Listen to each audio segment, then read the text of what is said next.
because you're changing billions of times a second right now, even to create the side effect you call time and space. So you're navigating through a series of versions of Earth, like frames on a film strip, navigating through that timeline, but you're always moving through a different version, a different parallel version of Earth. And you navigate more and more in the direction of whatever your strongest state of being vibration is. That's what guides you. That's your rudder. Okay. And it is the wind in your sail. So if I am already following my excitement to the best of my ability without expected outcomes, then you are navigating along a series of timelines that will ultimately allow you to experience only those versions of Earth that are more and more and more reflective of the reality you prefer based on the state of being you prefer. So that I will eventually get into these other realities in which there is contact and life has progressed from there with the ETs. Yes, if you allow yourself to continue in each moment to recreate the vibration of your preference. That will be one of the things contained within it, because that's one of the things that is contained within the definition of your excitement, as it is with ours. I see. That's how it works. So you are helping us get there.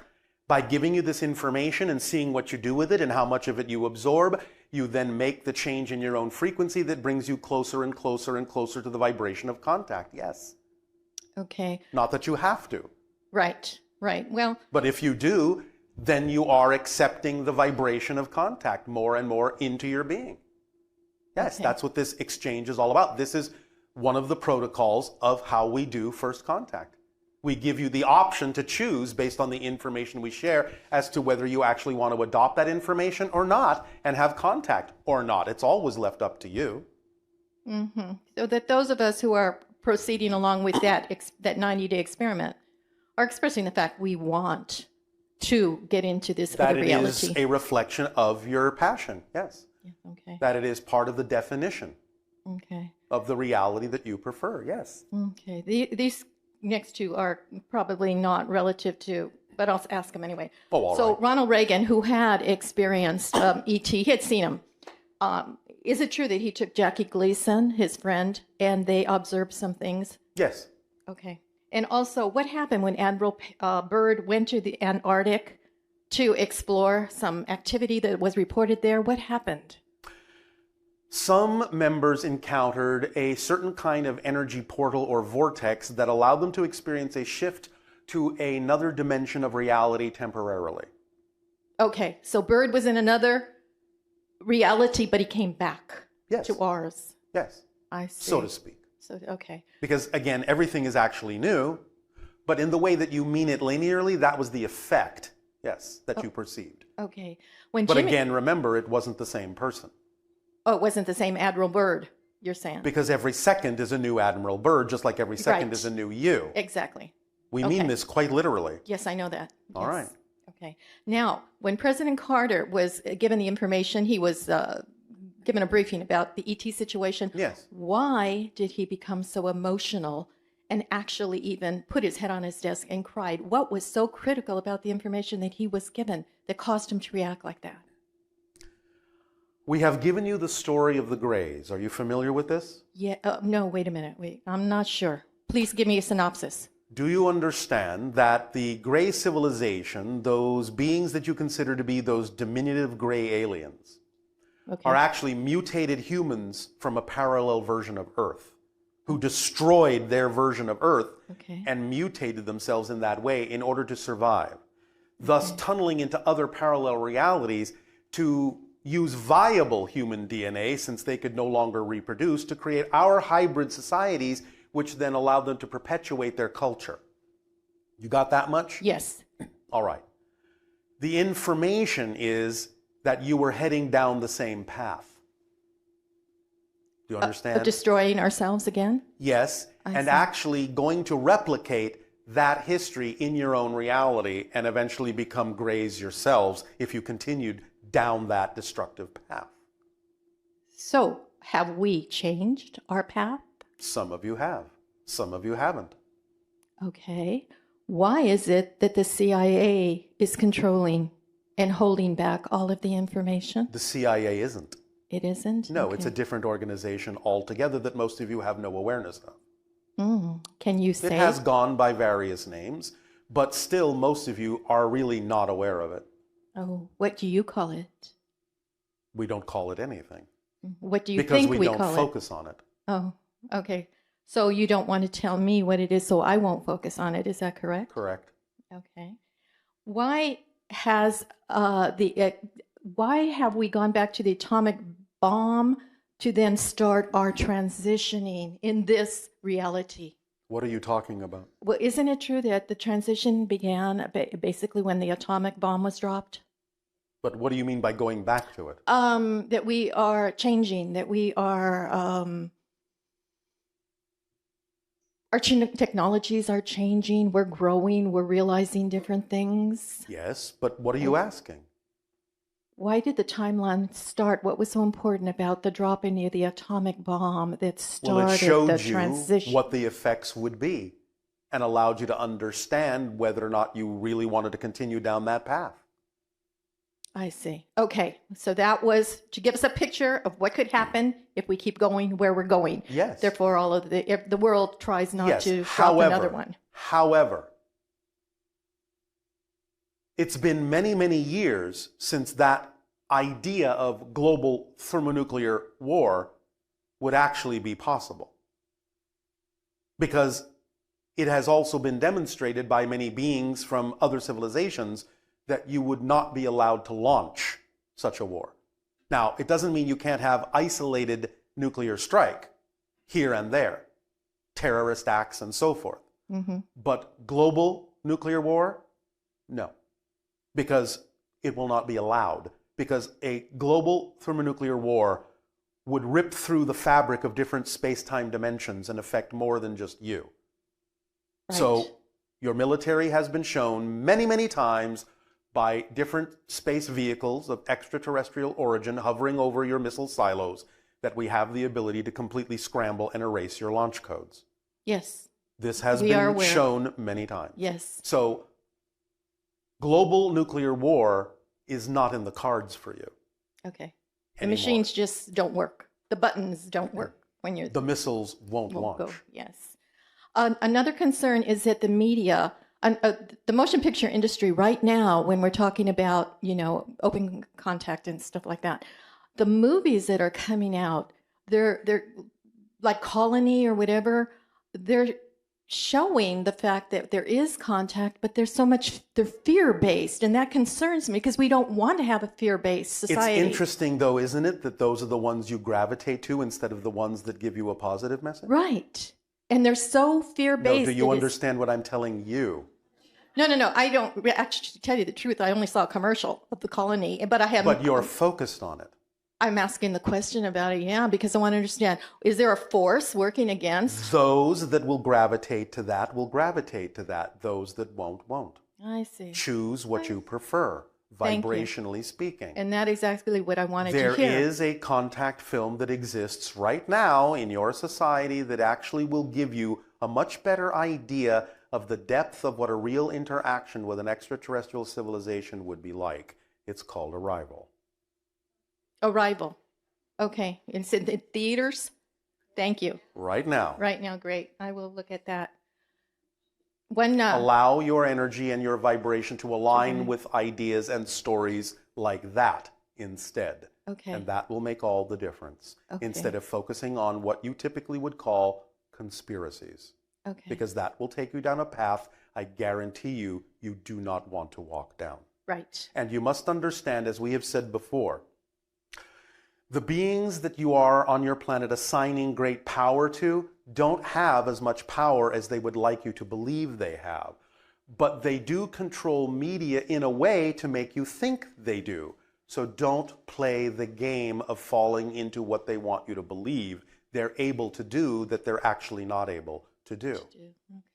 Okay, so thank you. Don't play their game. Thank you for that advice. You are welcome. On the subject of the soul. Yes. I know the soul leaves the body probably. Not really. Well, at death. I know that that's the experience in the way you have it from a linear perspective, but it's more just like your consciousness expanding beyond the physical focus because your soul is not in your body. It's actually more accurate to say that your body is in your soul. Because it's a crystallization of focus that happens within your consciousness, which includes the soul and the oversoul and many other levels of your being. Okay, so when we are created, when the energy, the consciousness, and the physicality is created, at what point does consciousness has always existed? And is within a time frame, it appears as if your body is being created. From within a time frame, it appears that you have a beginning and a middle and an end. Right. But in terms of existence, there's no such thing. It all exists at once. In that what it appears in the physical world, Yes. and you're born, Yes. at what point does the soul enter? 49 days. From conception? Yes. Because that's 49 when days. the brain structures that are capable of processing or expressing the idea of the consciousness in the way that you would consider to be relevant actually form. 49 days. On 49 days in, yes. Okay. Well, I thank you for all of this And background. by the way, Yes, sir. even often up to the age of 7, there may still be what you would consider to be a very loose connection. Right. I have heard that. It doesn't really crystallize solidly until, for most people, about the age of 7 on your planet. And that's why children have memories, right? They are connecting to things more purely through the spirit realm and not forgetting as much of who they really are as a greater being. Yes. Okay. Well, I thank you for your time. It has been a timeless experience. Great. Thank you. Thank you.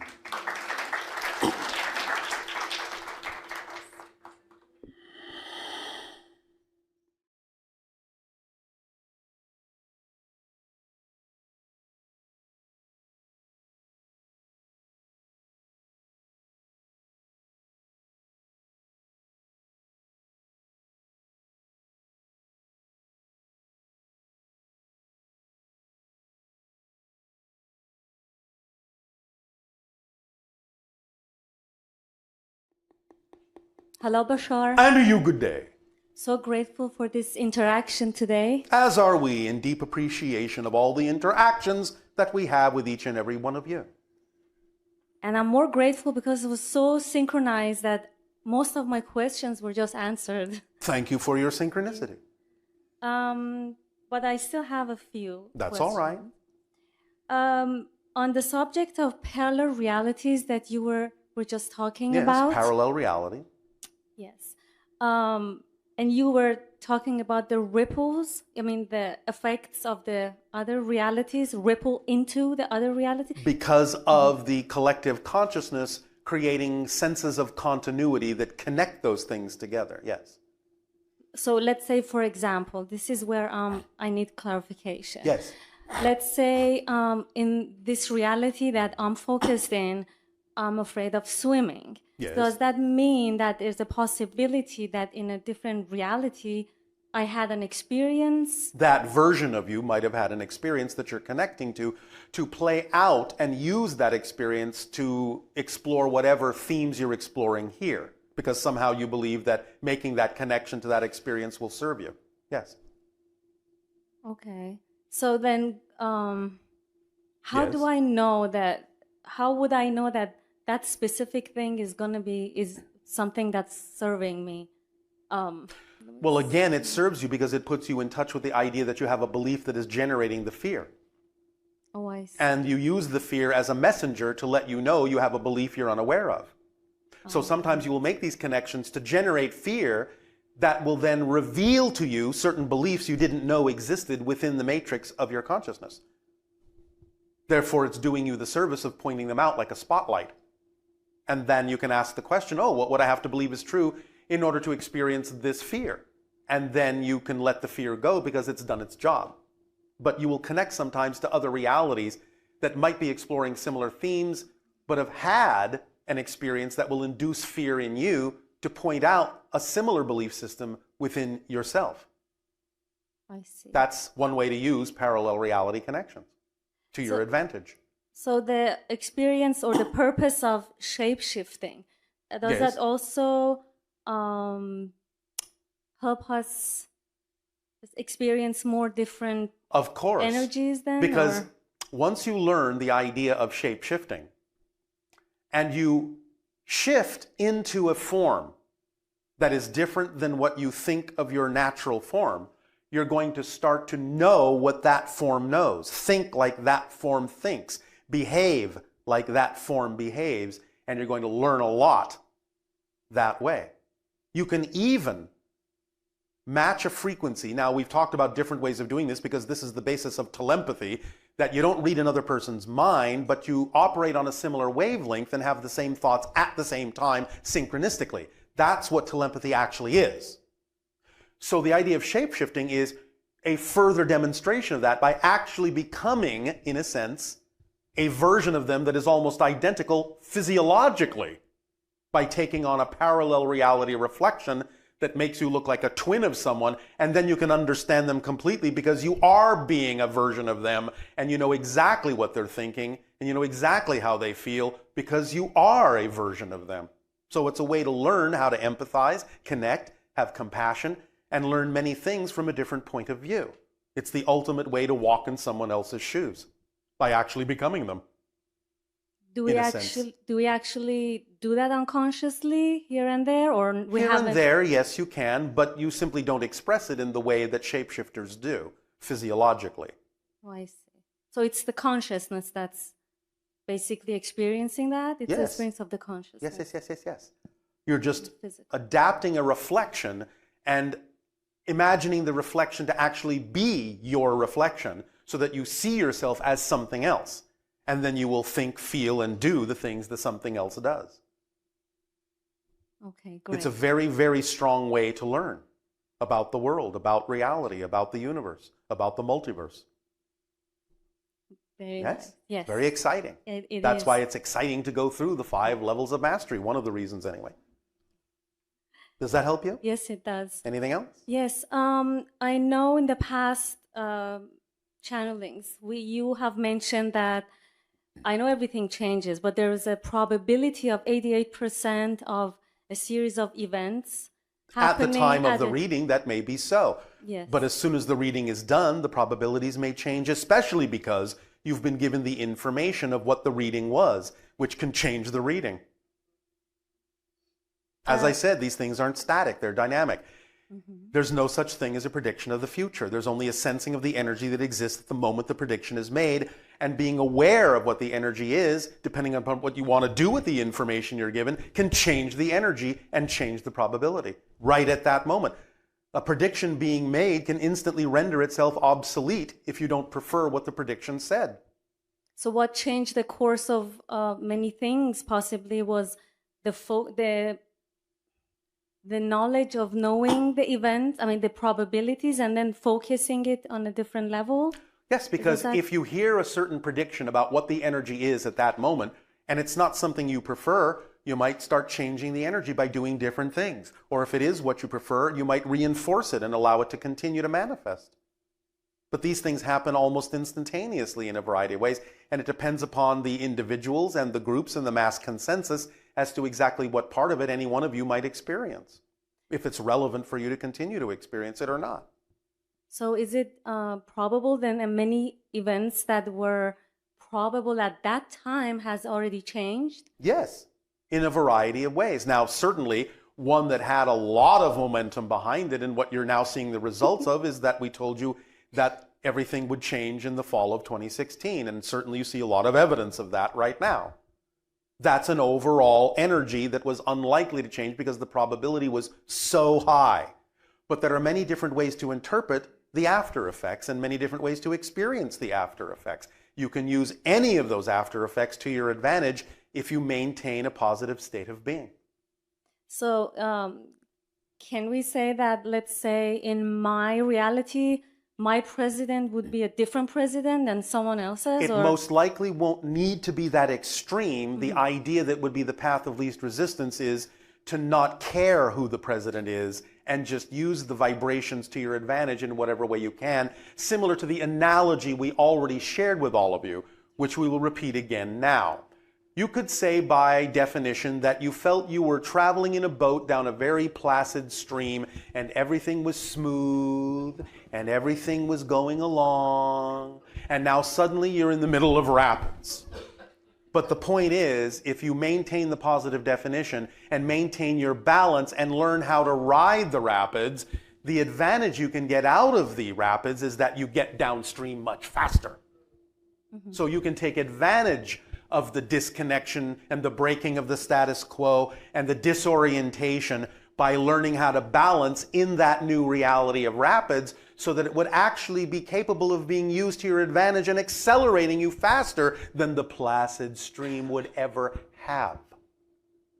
That's how you respond to change. And it doesn't matter what the circumstances of the change are, you can still take advantage of it in a positive way as befits what you prefer if you understand that you have the ability to do that. Of course, I use the president as an example, but I like your example better. Thank you. I'm not saying that certain things like that can't suddenly appear to change, but they are usually unnecessary because you created this reality for a reason. You're sharing in it for a reason. It's that all of you have different reasons, but you can use it for your reasons. Yes? Yes. As we said recently, one of the most important things this did is actually break you from your complacency, break you from the status quo. Once you are broken from the status quo, almost anything is possible. To put it colloquially, in your mind you can go, well, if that can happen, anything is possible, I guess. So now it opens you up into a state of disorientation so that you can now make it easier to reorient to the reality that you prefer. And in that sense, what has happened has done you a favor. Take advantage of it. Yes? Yes. Does that help you? Yeah. The Nesara project or... Define. It's a contract. I've read about it, that after all the changes, there's going to be a contract that serves all. Every one of you have your own relationship to the mass consensus agreement. It's up to you to decide what's true for you and act accordingly. That was my next question, actually. How do we discern between all the information that's Do you not understand what it is that excites you, what your passion is? Yes. That's all it takes. That's the formula. Don't get caught up in all of the different pieces of information. You get to decide what's true for you and act on your highest passion to the best you're able with no insistence on the outcome. That's all you need to do to stay on course, to have your hand firmly on the tiller of the rudder, to guide you in the direction of the reality that you prefer. That's all it takes, is just acting on that formula in the most precise ways you can. That's it. On the same note. That's it. Oh, okay. Thank you.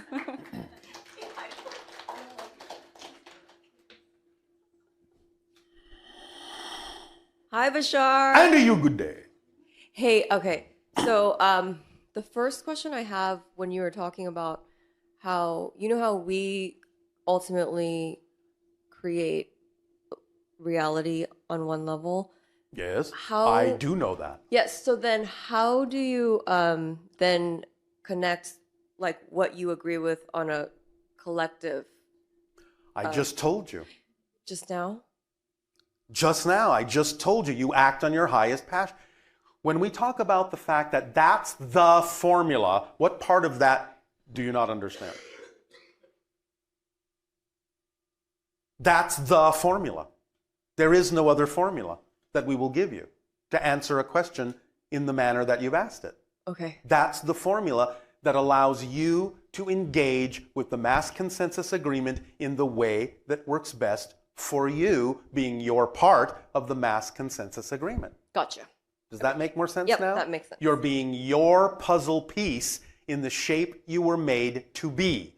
If you try to be a shape you weren't made to be, you won't fit in the puzzle and you won't create the big picture that supports all the pieces. So the more of you simply allow yourselves to be the puzzle piece the way you were shaped to be, then when you are all the puzzle pieces you were made to be, you will all fit perfectly. The big picture will appear and it will sustain and support all the pieces that make it up.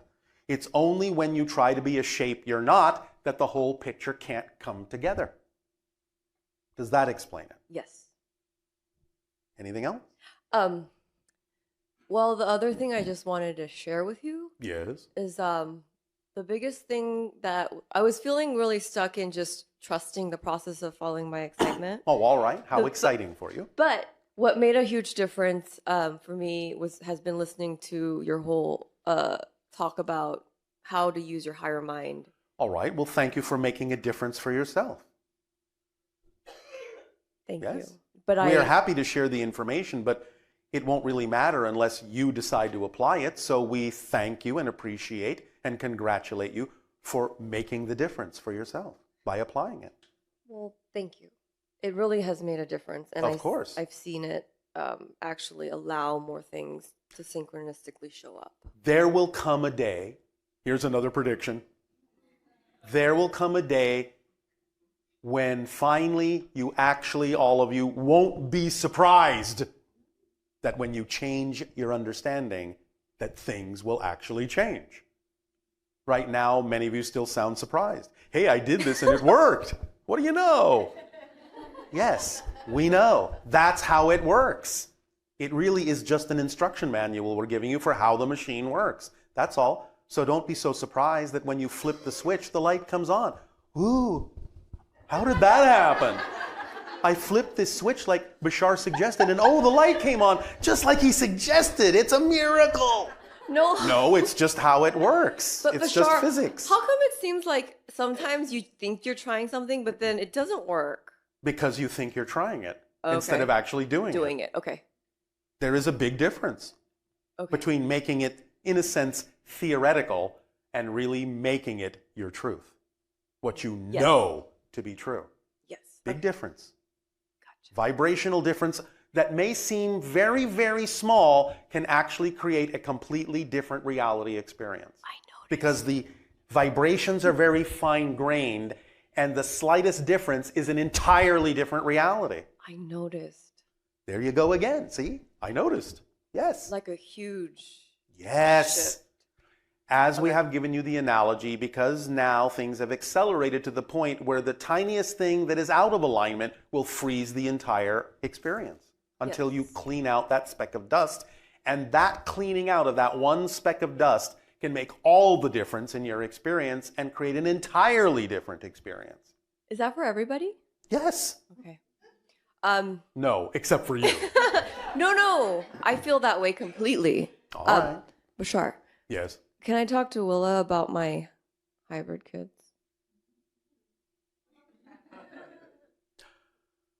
Yes, you can talk to her about your hybrid kids, although I have to say, she may not necessarily know as much about your children as I will. Oh, okay. Then So would you still like to speak with her? no. I'll talk to you.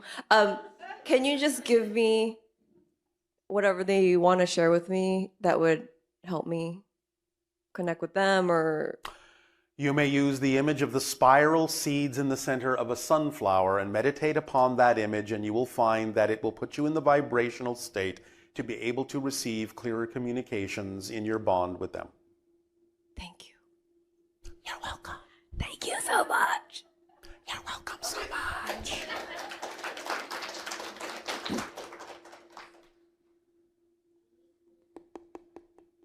Hello there. And to you, good day. Good day. So I carry a few questions. Yes. One for you. Could you elaborate on relevance? Yes.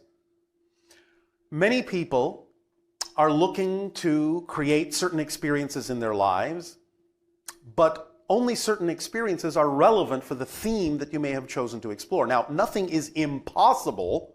All things are possible. But based on the fact that you chose to explore a certain theme as the person you are, there are not many things that are necessarily relevant or probable for that theme. Does that make sense? Yes. Because if you stepped outside of it, you wouldn't be exploring the theme anymore. So you will stay within your relevance in terms of what you manifest. Now, that can still be very broad and still be very different than what you typically experience in your reality, especially in this day and age. There are many more things that you are aware you could be doing than in the past you might have thought were even possible at all. But you will still never step beyond the level of probable relevance into what is possible if it's not relevant. Does that make sense? Yes. So, did that answer the question sufficiently? Yes, and I had a follow-up question to that, and Yes. that is, how can we discern that which is more relevant in our life, but it's the formula, right? Yes, it is. Okay. Because when you do that, you're taking advantage of the fact that there's already a complete toolkit there, one of the tools being synchronicity, that brings you what you need and nothing else. And that's how you tell. What happens in your life is what you need. It doesn't give you impossible choices. It gives you relevant ones. Because what would be the point of giving you something that's not relevant? Synchronicity doesn't operate that way. If it did, it wouldn't be synchronicity. Make sense? So the more we develop the ability to create more synchronicities, or they happen regardless, but just being able to see them. Yes. The more aware you become of how to discern the difference, because what you're being given is what's relevant. You may have to take yourself through a process to understand exactly how it's relevant, but you know from the get-go that what comes into your life must be relevant or it wouldn't be there. It doesn't mean you have to prefer it. It doesn't even mean you have to wind up doing it, but what is there for a relevant reason. If you use it that way, you'll get the relevance out of it. Great. Make sense? Yes. All So right. can I speak to Willa? Yes, you may. Thank you. Give us a moment.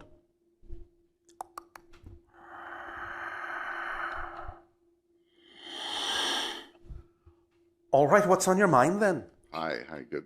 Thanks for being here. Oh, it is my pleasure to do so. Thank you as well. We assume it is yours. Yes, absolutely. All right then. What would you like to chat about? Earlier, you were describing that the sage correlates to the fourth law. The fourth law being Well, no, I wasn't doing that. That was the Bashar. That was the Bashar. But I understand what you're Okay. saying, and I certainly agree with it. Okay, great. And what was said was that the sage will put out a vibe, and whatever gets created, they will project it, magnify it, and project it to others. Was that the understanding? In a way that allows the others to be willing to share the experience, yes. Because they're actually projecting a vibration, not only of the parallel reality, but also of the space-time vibration that goes along with it, that will induce those that are willing to be induced to experience the different reality that the sage is manifesting for themselves. And so the others being willing to match that frequency will also have the experience that such things are manifesting in their reality as well, because they are being induced to connect to that parallel reality that the sage is presenting a vibration of to them. So the sage projecting will never do it in a way where it takes away from the free will of the others. Of course, if they did that, then they wouldn't be a sage. All right, great.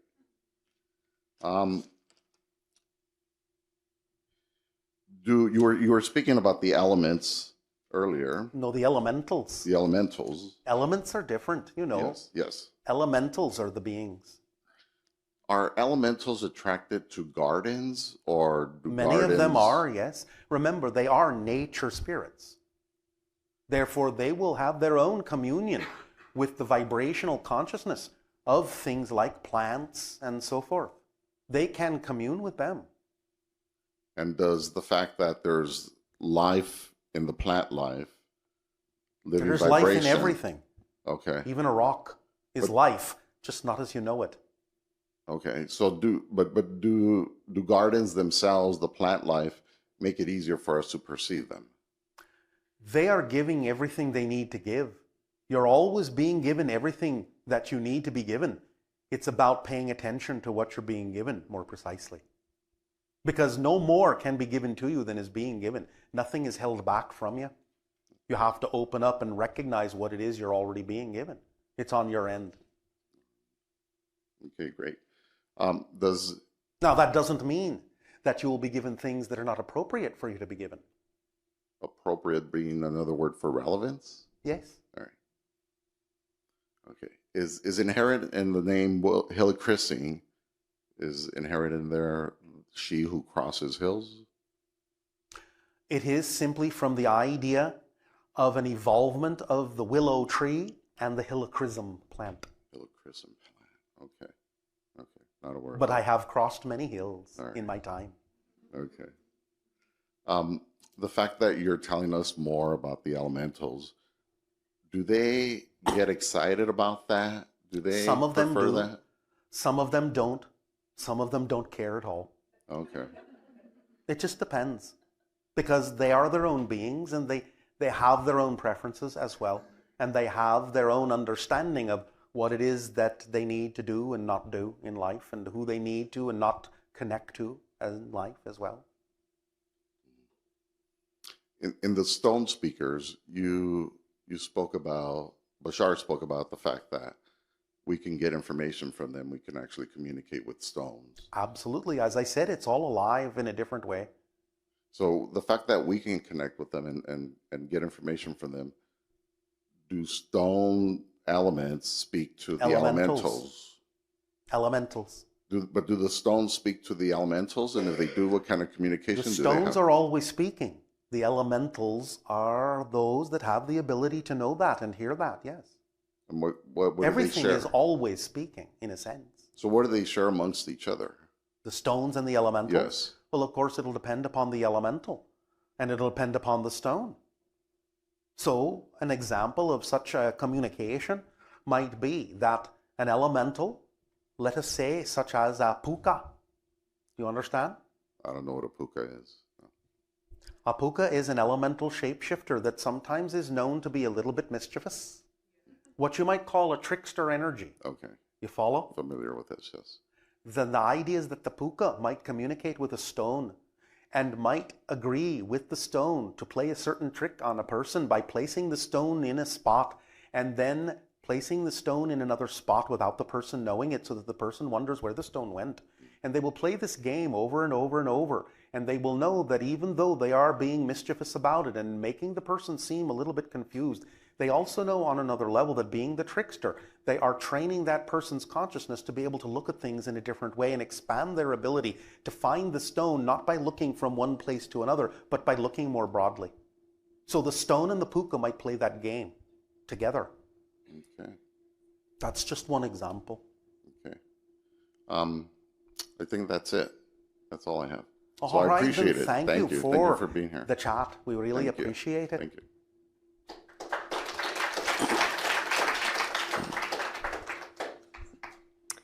Hello.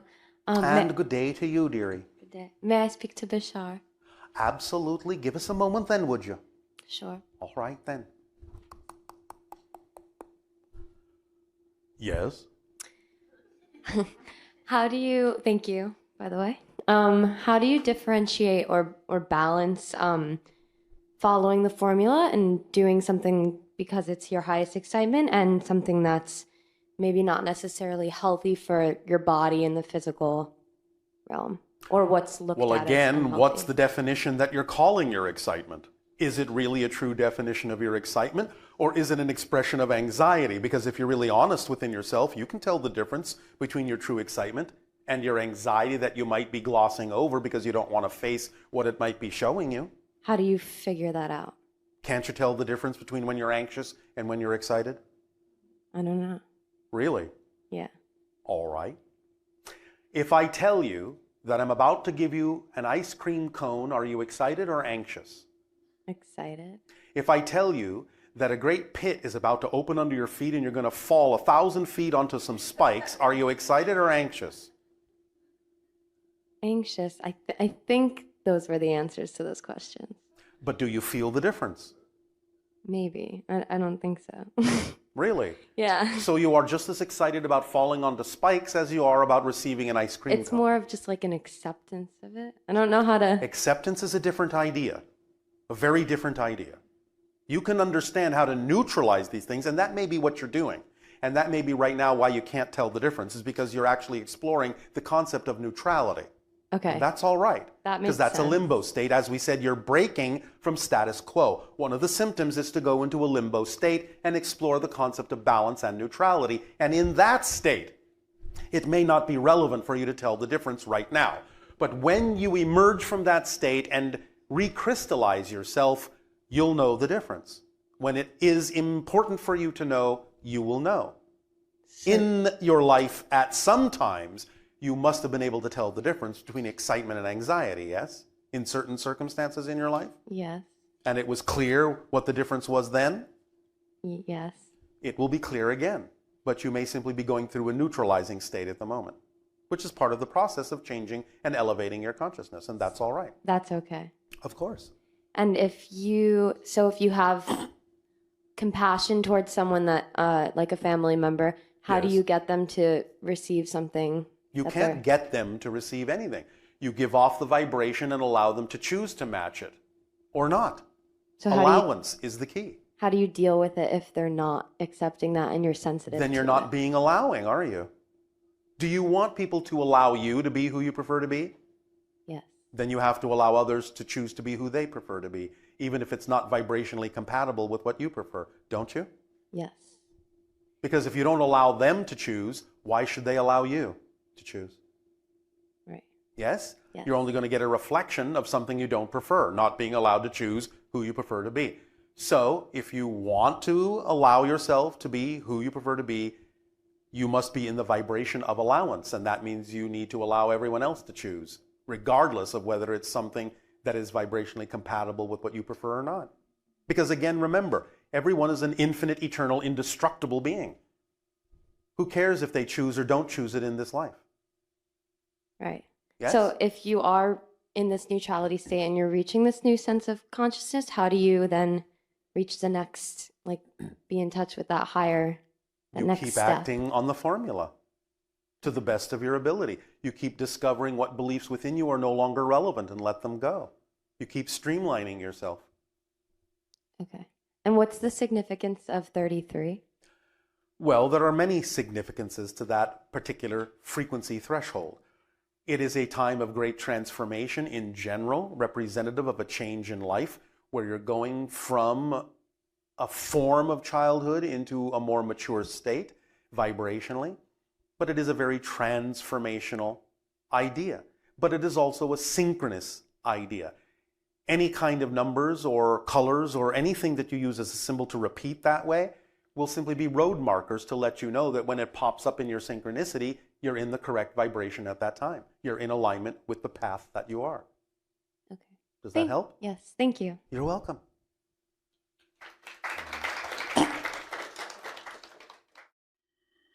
Hello, Tadea. Nania. What's going to come out of your mouth today? Well, we're getting the microphone adjusted here. Let's see. Well, maybe today I should talk to Willa first. All right, then, give us a moment, All right. if you willa. Yeah.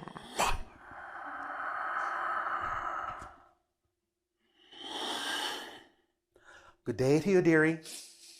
Good day. It's wonderful to make your acquaintance in a deeper way. And yours as well, as always. What would you like to chat about? I think there's lots of curiosity about you, that these are questions that have come through our listeners that are Curiosity remotely... about me? Yes. Whatever for. I'm just an ordinary hybrid who experiences some extraordinary things. What could be curious about that? I think it's very interesting. Oh, all right then. So one of the questions that came through was, can you tell us a little bit about what your day is like? Which day would that be? Any day that you like. All right then.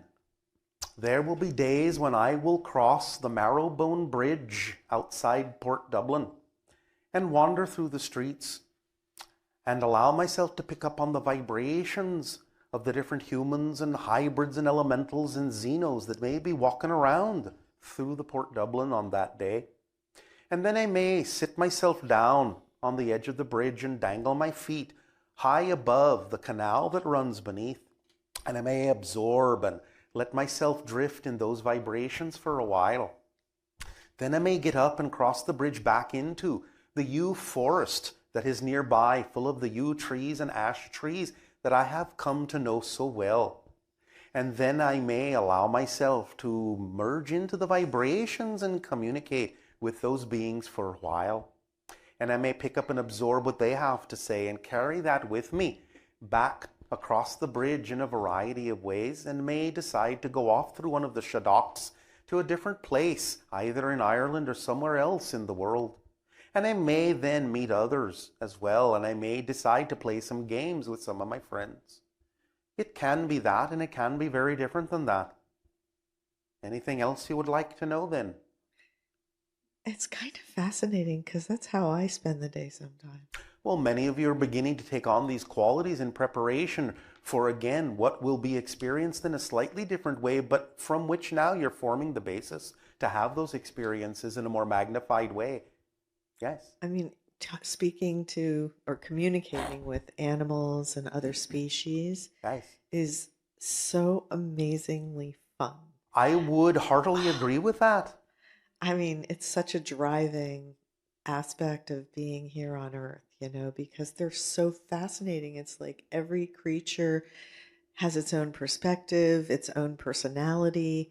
That it does. And they're in so many ways so magical because they have attributes that are so vastly different from ours. Absolutely, and those are what we learn from about the greater being that we are, that contains it all, so that it gets reflected to us by all those other beings. It shows us more of who and what we are. So it's really exciting for those of us that that's sort of a channel of learning or a path of excitement in a process of just becoming more and more of ourselves. I would agree with that. It's just so exciting that when you present this as a sort of ascension type model, I guess I'd call it, or All right, template. then, yes, we understand the reference. That's very exciting.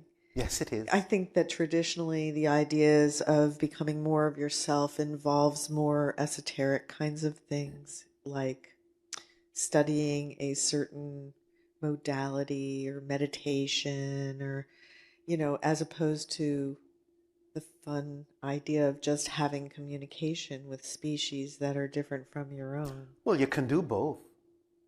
Yes. Okay. Is there anything you would like to suggest as far as... Not at the moment, dear. Okay. Is there anything else you would like to ask? Okay. I think that in regards to that idea of connecting with you, people have asked questions about how to learn from you or ways to connect with you, and wanted to know, is there a phone number that you'd like to describe? I don't have a telephone, dear. Well, an image, a phone number. They can think of a fox. Foxes are like the best. A red fox with a white chest, black feet, black tips on its ears, and a black tip on its tail. I mean, just learning a little bit more about foxes, they're like the most beautiful cross between cats and dogs in a sense. And they purr. And they're amazingly generous and beautiful and smart. And so those are such lovely characteristics that perhaps haven't always been realized by our society. All right, well then it would be about time to realize it. But you can think of that fox, and the vibration is similar enough to me. Okay. That you can tap in to some degree. Now again, it won't be me having chats with you all the time. It'll be, in many ways, your own higher mind, but you'll take on my qualities, and you'll be able to download information that would be relevant to the kind of information I'd be likely to be sharing with you. You ken what I'm saying? Yes. Can you tell us a little more about what function cryptics perform in your society? Well, it can be many. But again, the primary idea is to ground the energies of higher planes into the earth in such a way that you can experience those energies. And the vibration of the cryptics can allow for others to experience those energies in a way that will allow their roots to be deep and not get uprooted by the forces of those energies that you may not be as familiar with when you first enter those realms. So they act as a very anchoring and grounding influence for us all. Does that help? Yes, it just sort of opens the door to the idea that as you go deeper and deeper into these communications with other perspectives that are non-human. Well, as well, then they bring the information of the natural world and are, as you would say, very practiced at communicating with elementals and trees and flowers and rocks and bees and all sorts of things, so they can bring the richness of the intelligence and the richness of the information that exists in the world to a much sharper focus for all. Because really what you're saying is that by choosing to be on this planet, the greatest primer of all is the one that comes from the earth itself and the creatures on it and the systems that are on it. And everything is a natural extension of that collective consciousness. And so in that way, sometimes what you'd call a nickname for a cryptic would be a tapestry. Do you want to share more about like how the nocturnals also perform a service in your society? Well, again, they bring the knowledge of the parallel realities very sharply to bear, and they also allow one to get in touch with the deeper emotional realms in a variety of ways, which can be a very heady process for many. And therefore, they can act as guidance in that way. But also, they themselves, in going through that process, can be very mercurial, because they're exploring the whole idea of the depth of the emotional connections that they may have to other versions of themselves and other realities.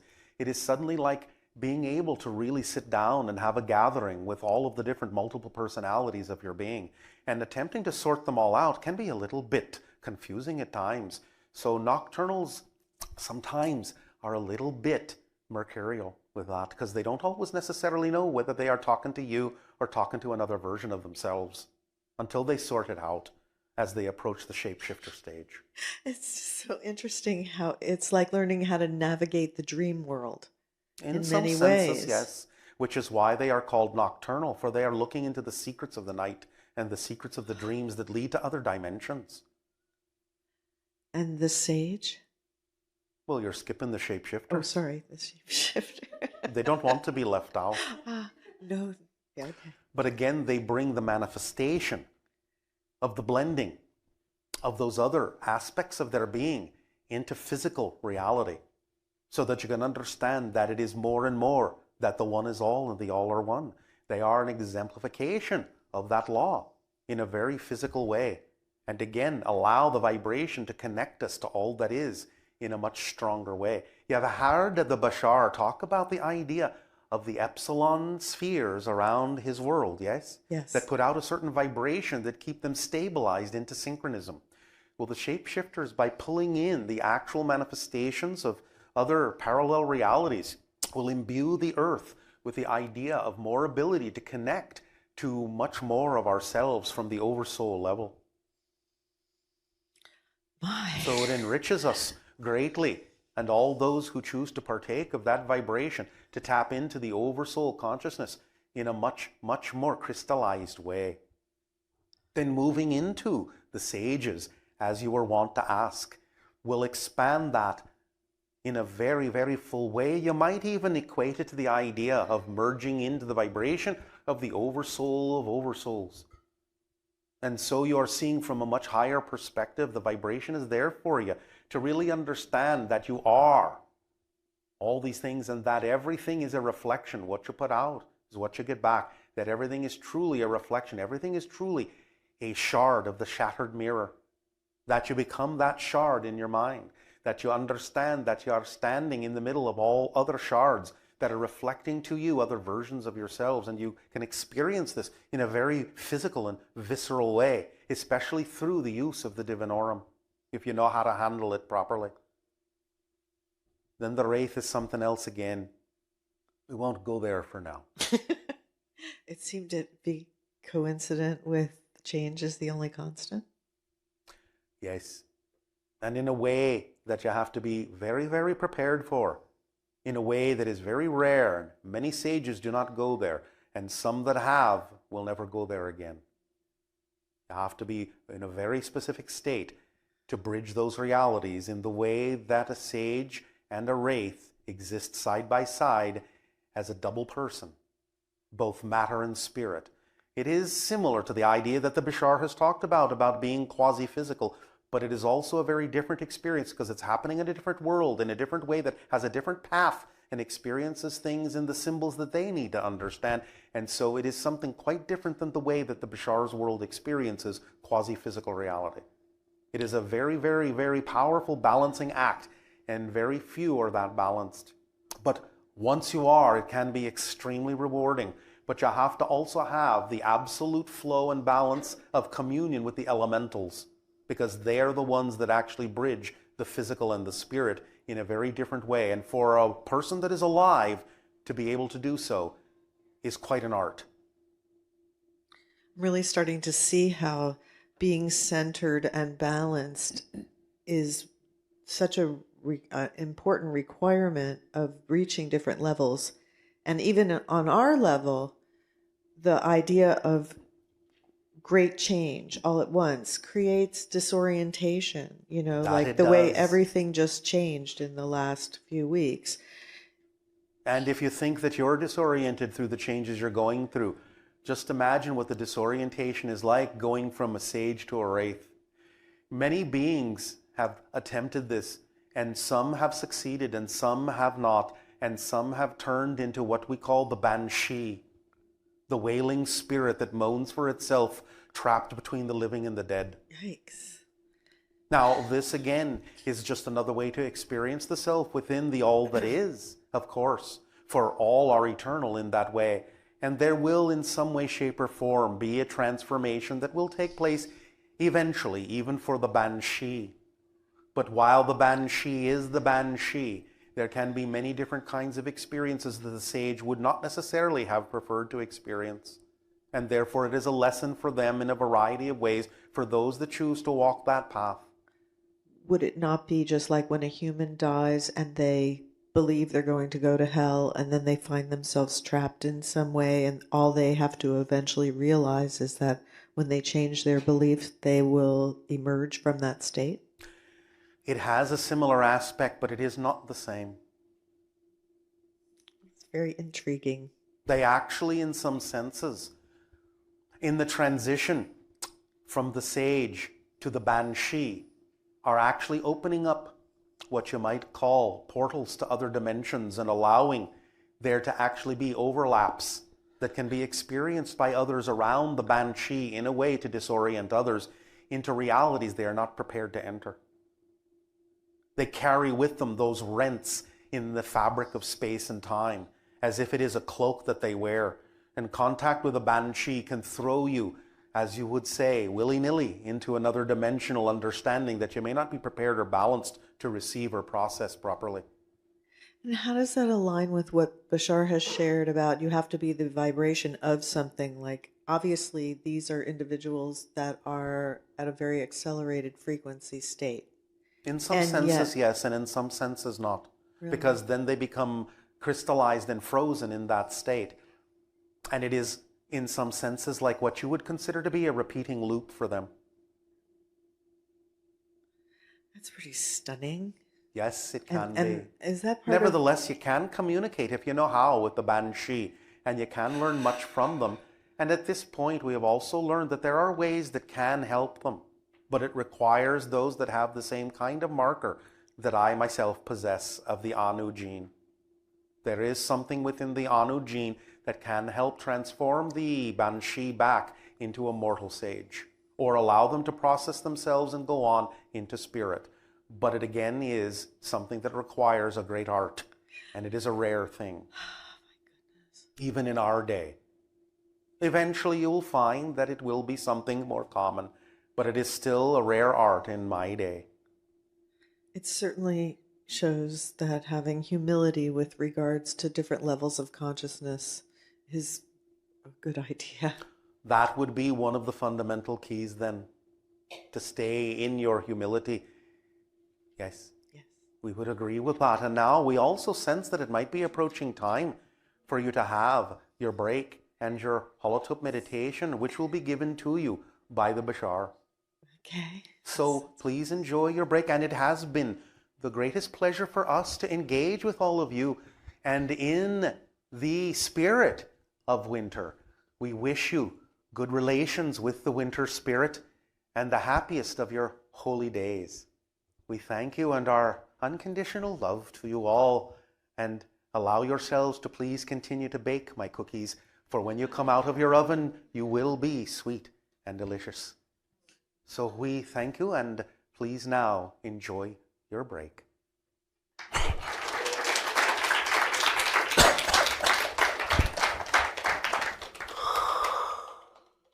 How's it